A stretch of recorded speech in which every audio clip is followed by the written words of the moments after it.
ओम श्री गणेशाय नमः। आप सभी का हमारे YouTube चैनल पर हार्दिक स्वागत है।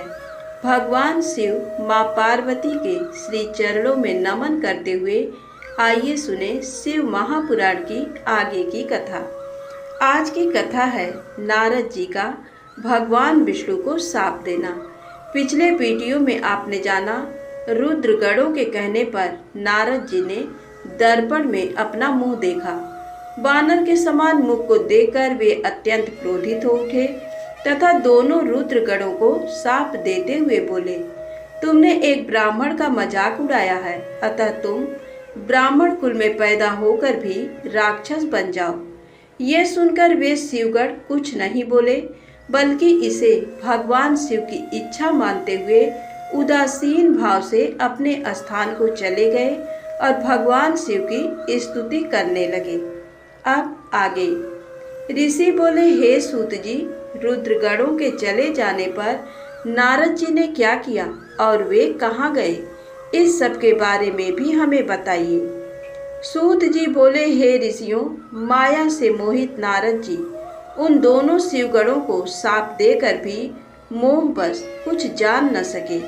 तत्पश्चात क्रोधित होते हुए वे तालाब के पास पहुँचे और वहाँ जल में पुनः अपनी परछाई देखी तो उन्हें फिर वानर जैसी आकृति दिखाई दी। उसे देखकर नारद जी को और अधिक क्रोध चढ़ाया। वे सीधे विष्णु लोक की ओर चल दिए। वहां पहुंचकर भगवान विष्णु से वे बोले, हे हरि, तुम बड़े दुष्ट हो। अपने कपट से विश्व को मोहने वाले तुम दूसरों को सुखी होता नहीं देख सकते। तभी तो तुमने सागर मंथन के समय मोहिनी का रूप धारण कर दैत्यों से अमृत का कलश छीन लिया था और उन्हें अमृत की जगह मदिरा पिलाकर पागल बना दिया था। यदि उस समय भगवान शंकर दया करके विष को ना पीते तो तुम्हारा सारा कपट प्रकट हो जाता। तुम्हें कपट पूर्ण चालें अधिक प्रिय हैं। भगवान महादेव जी ने ब्राह्मणों को सर्वोपरि बताया है। आज तुम्हें मैं ऐसी सीख दूंगा जिससे तुम फिर कभी कहीं भी ऐसा कार्य नहीं कर सकोगे। अब तक तुम्हारा किसी शक्तिशाली मनुष्य से पाला नहीं पड़ा है, इसलिए तुम निडर बने हुए हो, परंतु अब तुम्हें तुम्हारी करनी का पूरा फल मिलेगा। माया मोहित नारद जी क्रोध से खिन्न थे। वे भगवान विष्णु को शाप देते हुए बोले, विष्णु, तुमने स्त्री के लिए मुझे व्याकुल किया है। तुम सभी को मोह में डालते हो।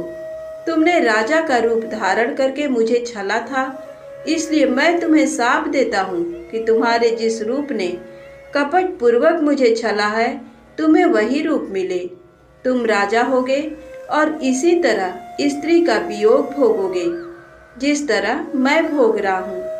तुमने जिन वानरों के समान मेरी आकृति बना दी है, वही वानर तुम्हारी सहायता करेंगे। तुम दूसरों को स्त्री वियोग का दुख देते हो, इसलिए तुम्हें भी यही दुख भोगना पड़ेगा।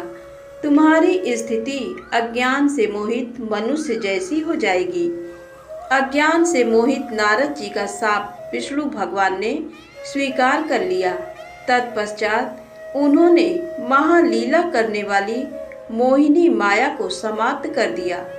माया के जाते ही नारद जी का खोया हुआ ज्ञान लौट आया और उनकी बुद्धि पहले की तरह हो गई। उनकी सारी व्याकुलता चली गई तथा मन में आश्चर्य उत्पन्न हो गया।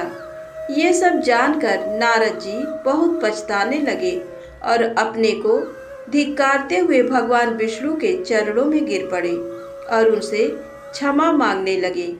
नारद जी कहने लगे कि मैंने अज्ञान वश होकर और माया के कारण आपको जो शाप दे दिया है वह झूठा हो जाए।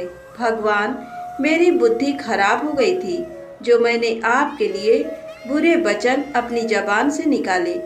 मैंने बहुत बड़ा पाप किया है। हे प्रभु, मुझ पर कृपा कर मुझे ऐसा कोई उपाय बताइए जिससे मेरा सारा पाप नष्ट हो जाए। कृपया मुझे प्रायश्चित का तरीका बताइए। तब श्री विष्णु ने उन्हें उठाकर मधुर बाणी में कहा, हे महर्षि, आप दुखी ना हो, आप मेरे श्रेष्ठ भक्त हैं, इसमें कोई संदेह नहीं है। नारद जी, आप चिंता मत कीजिए, आप परम धन्य हैं। आपने अहंकार के वशीभूत होकर भगवान शिव की आज्ञा का पालन नहीं किया था, इसलिए उन्होंने ही आपका गर्व नष्ट करने के लिए ये लीला रची थी। वे निर्गुण और निर्विकार हैं और सत्य, रज और तम आदि गुणों से परे हैं। उन्होंने अपनी माया से ब्रह्मा, विष्णु और महेश तीनों रूपों को प्रकट किया है। निर्गुण अवस्था में उन्हीं का नाम शिव है। वे ही परमात्मा, महेश्वर, परब्रह्म, अविनाशी, अनंत और महादेव नामों से जाने जाते हैं। उन्हीं की आज्ञा से ब्रह्मा जी जगत के सृष्टा हुए हैं। मैं तीनों लोकों का पालन करता हूँ और शिव जी रुद्र रूप में सबका संहार करते हैं। वे शिव स्वरूप सबके साक्षी हैं। वे माया से भिन्न और निर्गुण हैं। वे अपने भक्तों पर सदा दया करते हैं। मैं तुम्हें समस्त पापों का नाश करने वाला, भोग एवं मोक्ष प्रदान करने वाला उपाय बताता हूँ। अपने सारे शकों और चिंताओं को त्याग कर भगवान शंकर की यश और कीर्ति का गुणगान करो और सदा अनन्य भाव से शिव जी के सतनाम स्तोत्र का पाठ करो। उनकी उपासना करो तथा प्रतिदिन उनकी पूजा अर्चना करो। जो मनुष्य शिव जी की भक्ति करते हैं उन्हें संसार रूपी भवसागर से तत्काल मुक्ति मिल जाती है। जो लोग पाप रूपी दावानल से पीड़ित हैं उन्हें शिव नाम रूपी अमृत का पान करना चाहिए। वेदों का पूर्ण ज्ञान प्राप्त करने के पश्चात ही ज्ञानी मनुष्यों ने शिव जी की पूजा को जन्म मरण रूपी बंधनों से मुक्त होने का मनुष्यों को सर्वश्रेष्ठ साधन बताया है। इसलिए आज से ही रोज भगवान शिव की कथा सुनो और कहा करो तथा उनका पूजन किया करो। अपने हृदय में भगवान शिव के चरणों की स्थापना करो तथा उनके तीर्थों में निवास करते हुए उनकी स्तुति कर उनका गुणगान करो। इसके बाद नारद जी, तुम मेरी आज्ञा से अपने मनोरथ की सिद्धि के लिए ब्रह्मलोक जाना। वहां अपने पिता ब्रह्मा जी की स्तुति करके उनसे शिव महिमा के बारे में पूछना। ब्रह्मा जी शिव भक्तों में श्रेष्ठ हैं। वे तुम्हें भगवान शंकर का महात्म और सतनाम स्तोत्र अवश्य सुनाएंगे। आज से तुम शिव भक्ति में लीन हो जाओ, वे अवश्य ही तुम्हारा कल्याण करेंगे। ये कहकर विष्णु जी अंतर्ध्यान हो गए। सूत जी बोले, महर्षियों, भगवान श्री हरि के अंतर्धान हो जाने पर मुनिश्रेष्ठ नारद शिवलिंगों का भक्ति पूर्वक दर्शन करने के लिए निकल गए। इस प्रकार भक्ति मुक्ति देने वाले अनेक शिवलिंगों के उन्होंने दर्शन किए। जब उन रुद्रगणों ने नारद जी को वहां देखा तो वे दोनों गण अपने साप की मुक्ति के लिए उनके चरणों पर गिर पड़े और उनसे प्रार्थना करने लगे कि वे उनका उद्धार करें। नारद मुने, हम आपके अपराधी हैं। राजकुमारी श्रीमती के स्वयंवर में आपका मन माया से मोहित था। उस समय भगवान शिव की प्रेरणा से आपने हमें शाप दे दिया था। अब आप हमारी जीवन रक्षा का उपाय कीजिए। हमने अपने कर्मों का फल भोग लिया है। कृपा कर हम पर प्रसन्न होकर हमें शाप मुक्त कीजिए। नारद जी ने कहा, हे रुद्रगणों, आप महादेव के गण हैं एवं सभी के लिए आदरणीय हैं। उस समय भगवान शिव की इच्छा से मेरी बुद्धि भ्रष्ट हो गई थी, इसलिए मोहवश मैंने आपको शाप दे दिया था। आप लोग मेरे इस अपराध को क्षमा कर दें, परंतु मेरा वचन झूठा नहीं हो सकता, इसलिए मैं आपको शाप से मुक्ति का उपाय बताता हूँ। मुनिवर विश्रवा के वीर्य द्वारा तुम एक राक्षसी के गर्भ में जन्म लोगे। समस्त दिशाओं में रावण और कुंभकर्ण के नाम से प्रसिद्धि पाओगे। राक्षस राज का पद प्राप्त करोगे। तुम बलवान व वैभव से युक्त होोगे। तुम्हारा प्रताप सभी लोकों में फैलेगा। समस्त ब्रह्मांड के राजा होकर भी भगवान शिव के परम भक्तों में होगे। भगवान शिव के ही दूसरे स्वरूप श्री विष्णु के अवतार के हाथों से मृत्यु पाकर तुम्हारा उद्धार होगा तथा फिर अपने पद पर प्रतिष्ठित हो जाओगे। सूत जी कहने लगे कि इस प्रकार नारद जी का कथन सुनकर वे दोनों रुद्रगण प्रसन्न होते हुए वहां से चले गए और नारद जी भी आनंद से सराबोर हो मन ही मन शिव जी का ध्यान करते हुए शिव तीर्थों का दर्शन करने लगे। इसी प्रकार भ्रमण करते करते वे शिव की प्रिय नगरी काशीपुरी में पहुँचे और काशीनाथ का दर्शन कर उनकी पूजा उपासना की। श्री नारद जी शिव जी की भक्ति में डूबे उनका स्मरण करते हुए ब्रह्मलोक को चले गए। वहां पहुंचकर उन्होंने ब्रह्मा जी को आदर पूर्वक नमस्कार किया और उनकी स्तुति करने लगे।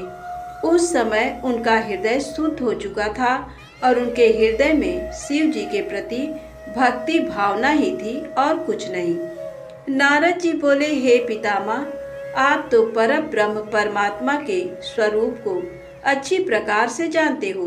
आपकी कृपा से मैंने भगवान विष्णु के महात्म का ज्ञान प्राप्त किया है एवं भक्ति मार्ग, ज्ञान मार्ग, तपो मार्ग, दान मार्ग तथा तीर्थ मार्ग के बारे में जाना है, परंतु मैं शिव तत्व के ज्ञान को अभी तक नहीं जान पाया हूँ।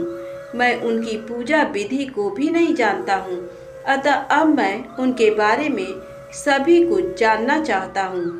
मैं भगवान शिव के विभिन्न चरित्रों, उनके स्वरूप तथा वे सृष्टि के आरंभ में, मध्य में किस रूप में थे, उनकी लीलाएं कैसी होती हैं और प्रलय काल में भगवान शिव कहाँ निवास करते हैं, उनका विवाह तथा उनके पुत्र कार्तिकेय के जन्म आदि की कथाएं मैं आपके श्रीमुख से सुनना चाहता हूँ।